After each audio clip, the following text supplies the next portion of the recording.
The Mandalorian and Grogu marks Star Wars' return to the theaters after 7 years. But is this movie any good? And is it the return that Star Wars needed after all this time?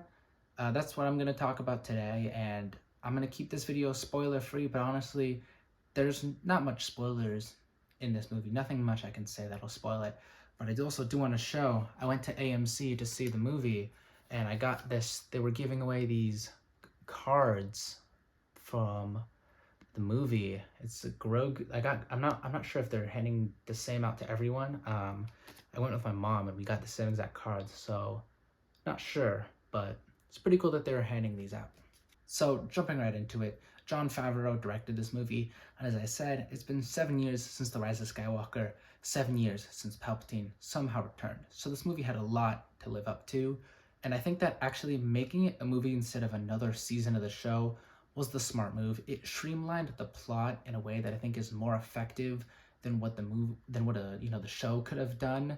And I think they did a good job at converting it from a show to a movie. But I think there are moments you can point out, like, hey, here on Shikari, that would have been its own episode, and here on Alhada, that would have been its own episode. But I think they do it in a way that works well enough, and it doesn't feel like disjointed. It doesn't feel like it's like just the worst thing in the world. So the plot of this movie returns Mando and Grogu to a smaller scale, which I think is the right choice, especially after season 3. But it's also what season 3 set up. So the actual plot of the movie has Mando and Grogu. They are working for the New Republic, chasing down Imperial remnants, bringing them in warm or cold. The New Republic prefers warm for some information.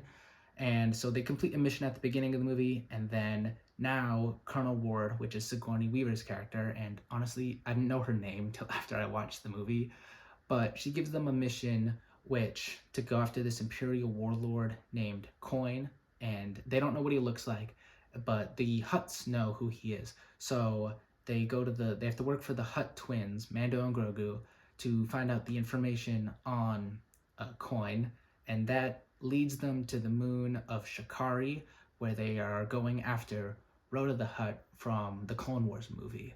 And honestly, the plot's very simple. It's just a simple premise. We're going on a mission, on an adventure, and some twists and turns kind of happen, but it's a very simple premise. I like it.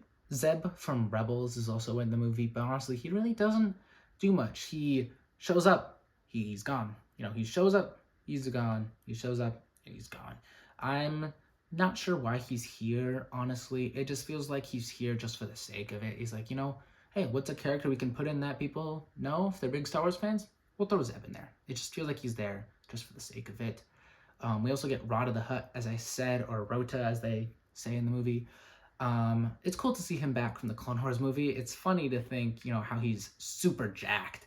And I actually like seeing the difference between, him and his father. He's not following in his father's footsteps, which I like that. It's pretty cool to see. And as I also said, we see Sigourney Weaver's character, Colonel Ward. She really doesn't do much in this movie either. She gives Mando the Razor Crest back. She gives him the mission for the movie and then shows up at the end. But, that's really just about it. Dave Filoni also cameos in the movie. He cameoed in season 3, if I remember correctly. But it made me laugh because he was just in the bar on the New Republic base, Aldefi base, I think, and he just has his freaking cowboy hat on, and it just made me laugh because dude, he's just still wearing a cowboy hat even in Star Wars. It was super funny. He also shows up in one of the X-wings at the end, but he's not wearing his cowboy hat there, unfortunately. Also, the movie really doesn't have much character development. There's not a journey that Mando and Grogu really go on. It's just really just about the adventure and how they're gonna get out of it. There's no real whole character change that they go through. The action in this movie is of course great. There's a lot of cool moments like Mando fighting the dragon snake, or Mando fighting Rota in the fighting pit. It's also cool to see there's a bunch of aliens also in the fighting pit that they fight, which is pretty cool to see them too. And I like Mando using that grapple move on Rota is pretty cool. But not much to say. The action was just pretty good. I liked it. The puppet work for Grogu is of course amazing. He's also a puppet in the show, and I'm pretty sure the Anzellans are too. And I love that practicalness brings a sense of realness and life that I think, making them completely CGI wouldn't bring. We saw that earlier this year with Project Hail Mary. Like, having Rocky be practical was an amazing choice. And I think that's a good choice here in this movie, too. The CGI also is, I think it's good. It's very good. Star Wars, for the most part, always has good CGI. But maybe it's hard to say. Like, looking at it, it's good. But I'm like, yeah, you know, that CGI, maybe in this movie there's just too much of it, or it's just like I would say maybe it's too good, but I don't think that's it. I feel like there's just so much CGI in this movie and it's good, but like I just can't help but feel like I'm staring, I'm like, yeah, that's CGI, that's cool, I guess. I'm not sure, but like I did read one review that said like that kind of like described it as like action figures, and maybe that's it.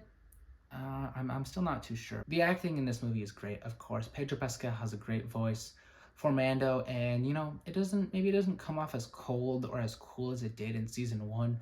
But Mando, he's changed a bit. He's more open. He has a son now. He's Grogu, so there's that. I think Jeremy Allen White, who voices Rhoda the Hutt, he also does good too. And I'm thinking it's hilarious just thinking that they went up to Jeremy Allen White and was like, okay, you're gonna voice Jabba the Hutt's son, and he was like, can you like I can imagine like and you're gonna be jacked. Like, okay, like that was probably the selling point. He used to be a jacked Hut.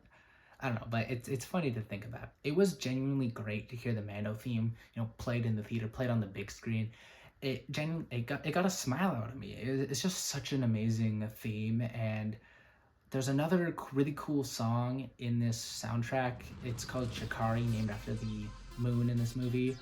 I think they play it like 2 or 3 times. If you watch the movie, you know what I'm talking about. I'll play it on here right now if YouTube allows it, but if not, go look it up and go listen to it. It's so good. Overall, I think that The Mandalorian and Grogu is a good movie, but not a great one. It doesn't have the weight that a Star Wars movie should have after having none for 7 years, and I think it works for Mando and Grogu, but isn't necessarily what Star Wars needed. The movie does everything in it well enough, but I don't think it does anything to, wow me. And I think that's evident by what I said for the action and acting, which basically I said, yeah, it's good. Like, but maybe that's all this movie needed to be, just a good time.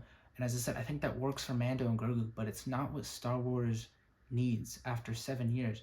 It needs to feel like a big cinematic event that we have to go see in theaters, and I think that this really doesn't have that weight. So is this movie worth seeing in theaters? Honestly, that is up to you. It's more Mandalorian, so if you like that, you're gonna like this movie, but I don't think it brings anything unique to the table that the show couldn't have done, other than I think, as I said, I think this was the smart move, streamlining it from a whole season of TV into this 2-hour movie, which I think it does well. But after watching the movie, I was like, that's about what I expected. It's not horrible, but it's not like super good. I think that Star Wars Starfighter with Ryan Gosling, which comes out like what, next year, is going to be that triumphant return that Star Wars needs. And we honestly don't even know that much about the movie, and I feel that way because it just feels like a must see, even though I don't know much about it. And this movie just didn't have that quality, but it was still a good time. If you enjoyed this video, if you could like, subscribe, comment, share your thoughts on the video and or movie, it's all greatly appreciated. But we'll see how The Mandalorian and Grogu performs. It's gonna make money, but the real question is how much. Can Grogu carry this movie? I think it's possible. I think it's very likely.